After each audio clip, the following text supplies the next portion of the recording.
안녕하세요. 솔로플랜입니다.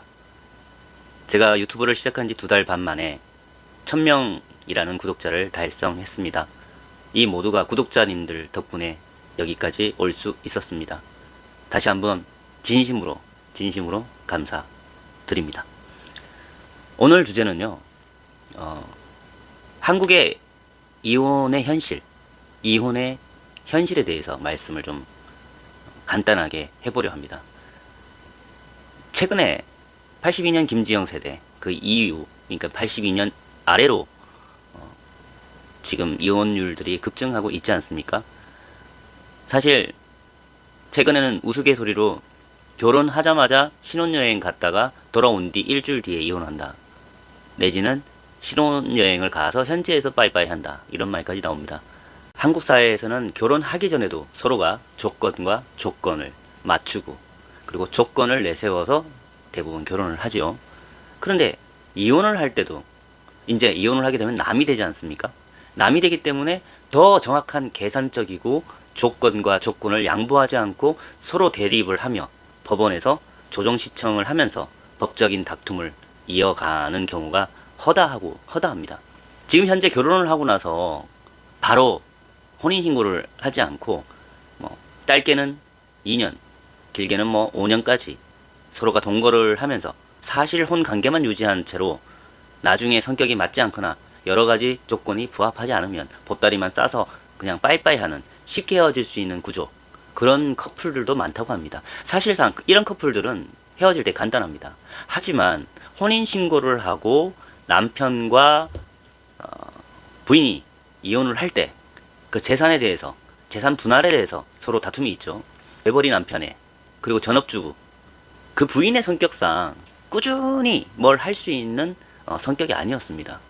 근데 이제 남편을 만나서 경력 단절이 되어서 그렇게 핑계를 대면서 전업주부를 하는데, 사실은 말입니다. 전업주부를 하면서 외벌이로 돈을 다 이렇게 벌어서 갖다 주면 그 돈이 어디에 쓰여졌는지, 정말 아이들을 위해서 키우는데 온전히 오롯이 돈이 들어갔는지 아니면 어디에 들어가는지 정확히 알 수가 없습니다. 근데 이면을 보니까 자기가 평소 하고 싶었던 홈쇼핑의 쇼호스트를 하고 싶어서 연예인급 그런 그 다니는 메이크업, 그런 풀 메이크업을 받고 헤어를 받고 돈이 만만치가 않더라고요. 그런데 SNS가 여기에도 이번에도 빠지지 않습니다. 대한민국에, 제가 시청하시는 구독자님들께 말씀드리지만, 대한민국 남자들 정말 SNS에 중독되어 있는 여성들은 정말 손절해야 됩니다. 지금 여기도 문제가 되는 게 모든 커플이 SNS에 중독된 여성들이 대부분이었습니다. 근데 SNS를 하면서 라이브 방송을 하는데 들어오는 인원이 2명, 4명 이렇습니다. 그런 상태에서 취미생활로 하기에는 제가 보기에는 SNS로 돈 벌 수 있는 사람이 아니었습니다. SNS를 하려면 전략이 필요하고 어떤 마케팅도 필요하고 또 상품에 대한 상당한 지식도 필요한데, 그냥 이런 거 있지 않습니까? 옛날에 지금은 이제 많이 바뀌었지만 예전에 여자들의 직업도를 보면요, 외부에서 취직이 좀 안 되거나 하면 옷가게를 열었습니다. 근데 이제 옷가게라는 게 사라졌죠. 쇼핑몰이 생겼습니다. 어디 가서 당신 뭐 해요? 한때 이렇게 커플 방송이나 아니면 소개팅 방송, 그 연애 프로그램들 보면 직업이 뭐예요? 그러면 쇼핑몰 CEO, 그죠? 한 명이 자기 혼자 있어도 쇼핑몰 CEO, 어디 클럽에 가도 뭐 하세요? 그러면 쇼핑몰 CEO, 이런 게 개그맨들 사이에서 유행할 정도로 그런 시대가 있었죠. 그 다음이 지금 SNS, 인플루언서, 한마디로 셀럽이라고 하죠. 셀럽이라고 막 자랑을 합니다. 인스타에서 셀럽이라 얘기를 하고. 그런데 이 셀럽이 되는 기준이 과연 그 부인에게 있었느냐? 없었어요. 전무후무해요. 자기 스스로 그냥 풀 메이크업하고 헤어를 받고 방송을 하면 마치 성공을 할 수 있다고 생각한 것 같아요. 그리고 쇼 호스트 학원도 다니고 그런다고 하는데, 근데 그렇게 했잖아요. 전업주부로 살면서. 그럼 아이들을 위해서 육아에 신경 쓰는 건 전혀 안 나옵니다. 누가 맡고 있는지 아십니까?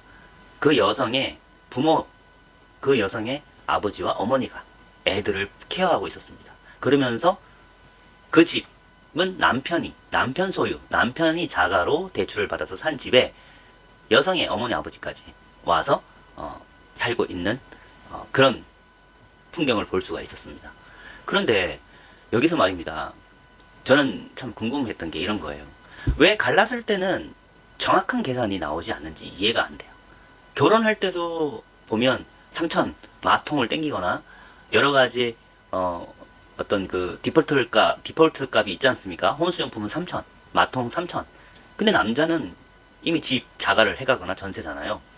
근데 헤어질 때는 그런 판단을 할 때 재판관님이 뭐 알아서 판단을 하신다 하지만은 그 변호사들도 황당할 거예요. 서로 그 재산 분할해서 서로 다툼이 있을 때.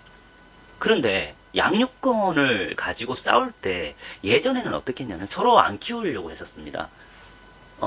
남편 쪽이나 와이프 쪽이나. 근데 뭐 그렇게 합의를 뭐 종종 잘 보고 그랬죠. 근데 지금은 서로 양육권을 가져가려고 합니다. 그 이유가 뭔지 아십니까? 놀랍습니다. 아이들이 오롯이 아이들을 위한 보호 차원이 아니라 데려가면 양육비를 원하는 여성들이 엄청나게 많다는 거예요. 지금까지 경력단절이라고 하는데 제가 볼 때는 그 전도 경력단절 이미 취직도 안 될 것 같은, 오래 할 수 없을 것 같은 생각이 드는 사람이었어요. 그런데 그런 사람이 아이들을 키우면 남편으로부터 280에서 300만 원 정도의 매달 양육비를 원한다고 하더라고요. 그러면 상대편 변호사가 물었어요. 이 돈으로 오롯이 아이들을 위해서 케어를 할 거냐? 아니라고 하죠. 이 사람은 쇼 호스트, 쇼핑 호스트 이런 게 꿈이라고 하는데 과연 요즘엔 길고 날고 나는 난다 하는 연극영화과 출신 졸업생들이 얼마나 많은데 요즘에 그런 연기자 지망생들이 연기 쪽보다 쇼 호스트로 많이 발전을 하고 그쪽으로 진출을 하거든요. 그쪽 경쟁률이 만만치가 않아요. 근데 그 여성이 자기가 연예인 메이크업을 하고 풀 메이크업 하면 마치 연예인이나 셀럽이 된 듯한 느낌을 스스로는 착각을 하고 있더라고요. 왜 그렇게 보였냐 하면 이 사람은 애초에 그건 뭐랄까요, 꿈을 실현하는 과정이라기보다 착각과 망상 속에 살아간다라는 느낌? 그러니까 객관화가 되어 있지 않은 거죠, 한마디로.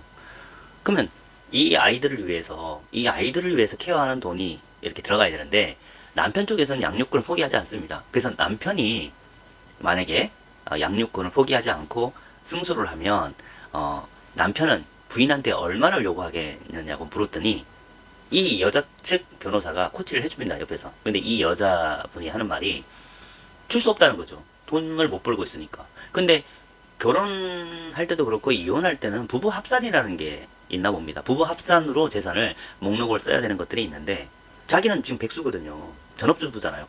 벌이가 없대요. 근데 본인은 바닥바닥 우깁니다. 앞으로 벌 거라고. 앞으로 평균 뭐 100 이상은 벌 수 있다고 라이브를 해서. 근데 상대편 변호사가 지금 벌이가 없지 않습니까? 라고 하니까 한다는 말이 앞으로 어떻게든 할 거라고. 그러면 본인은 양육권을 뺏기면 남편에게 양육비를 얼마 줄 수 있습니까? 이랬더니 생각을 쭉 하더니 한 명당 뭐 이렇게 뭐 계산을 하면서 뭐 30 정도? 그럼 두 명이면 60. 그 남편분은 이혼하면 280에서 300을 요구하고 본인이 양육권을 남편에게 빼앗기면 본인은 줄 수 있는 예상 금액이 60만 원. 왜 이렇게 평등하지가 않죠? 아니, 결혼할 때도 평등하지 않지만 이혼할 땐 더욱더 평등해야 되잖아요. 그리고 아파트 있잖아요. 아파트 재산은 5대5. 전혀 그러니까 모든 재산은요, 부부 기여도라는 게 있어요. 10년을 넘어가지 않고 10년 이상 생활하지 않으면 기여도가 현저히 낮아요. 그리고 외벌이를 했잖아요. 남편 혼자서. 그러니까 이 대한민국에 애초에 결혼을 해서 사는 것도 결혼하기 전까지도 조건으로 끊임없이 충돌이 일어나고 있는데 결혼해서 잘 사는 것도 아니고 이혼을 할 때도 정말 이런 문제로 골치 아픈 일들이 지금 현재 우리 앞에서 일어나고 있다는 겁니다. 그런데 대부분 양육권을 여자분들이 가져가려고 해요. 양육권을 안 뺏길. 그 이유가 뭔지 아세요? 200에서 300, 많게는 400에서 500. 이 평생 이 양육비를 남편한테 받으려고 하는. 근데 남편은요, 외벌인데 양육비를 주고 나면 이 사람은 살아갈 수가 없어요. 남편은 100만원 150만원 가지고 생활을 해야 돼요. 그러니 저는 이렇게 말씀드리고 싶어요. 결혼하기 전에도 조건을 상대편이 심하게 따진다면 되도록이면 다시 한번 생각하시고 결정해야 되고, 정말 미래, 남편을 위해서 사랑하는 사람은요, 표가 납니다. 조건을 정말 따지지 않습니다. 그리고 남편을 사랑하는 사람이 그 남편의 부모까지도 사랑을 해요. 근데 남편을 사랑하지도 않고 조건을 보거나 어쩔 수 없이 정에 의해서 내가 결혼을 니네들하고 해준다, 이런 마인드를 가진 사람은요, 시월드라 그러고 시부모나 남편의 가족을 무시하거나 그럴 확률이 높습니다. 그리고 가스라이팅 할 가능성도 엄청나게 높습니다. 그리고 이런 것들도 있죠. 결혼하실 때요, 만약에 여러 가지 문제로 남편에게 요구사항이 많으면 제가 볼 땐 그 결혼 오래가지 못한다고 생각합니다. 근데 이혼할 때 있잖아요. 이혼할 때도 마찬가지예요.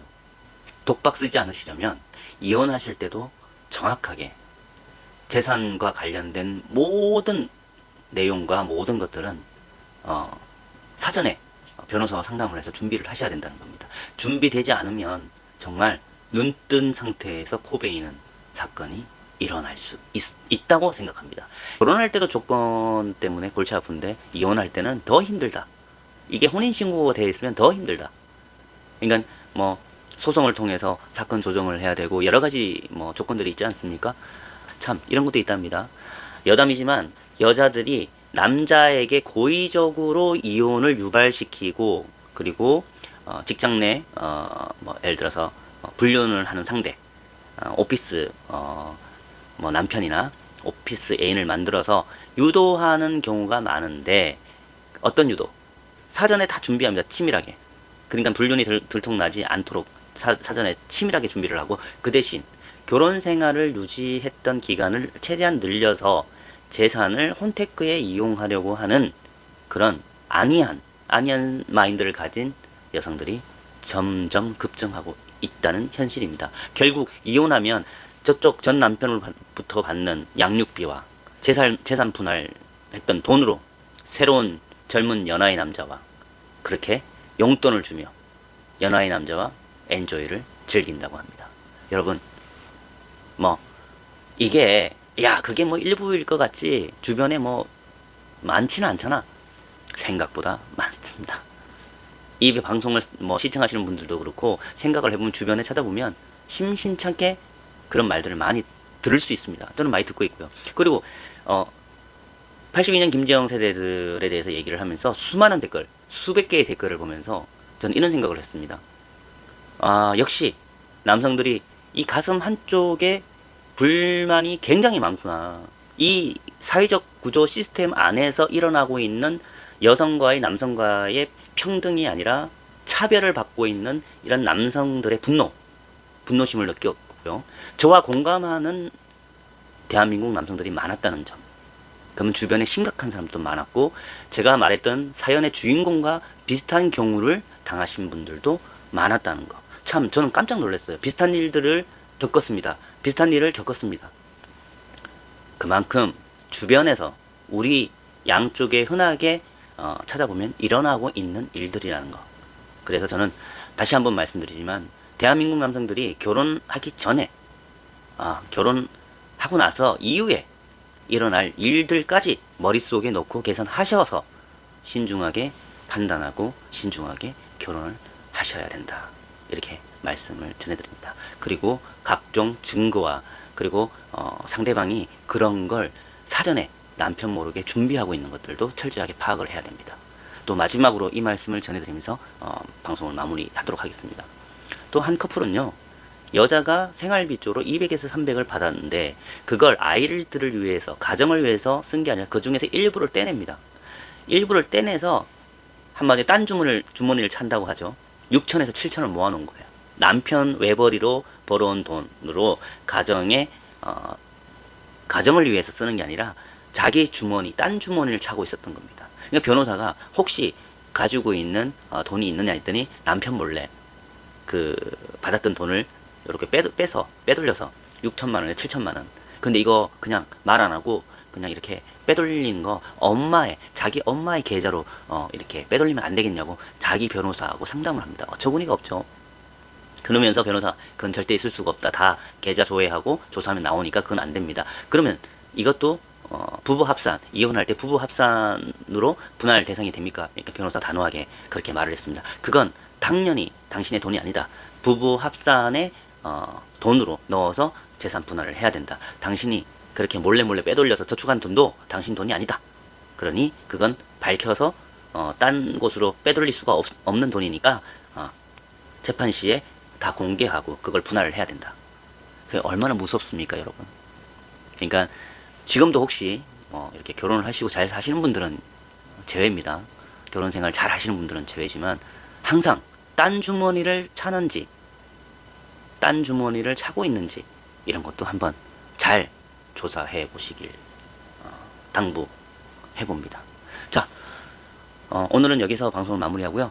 제가 1000명을 넘어서 10,000명으로 갈 때까지 여러분들에게 알찬 정보와 좋은 정보, 그리고 제가 곧 또 여러 가지 컨텐츠로 여러분들에게 찾아뵙도록 하겠습니다. 오늘 방송은 여기까지 하겠습니다. 감사합니다. 한국 사회에서는 결혼하기 전에도 서로가 조건과 조건을 맞추고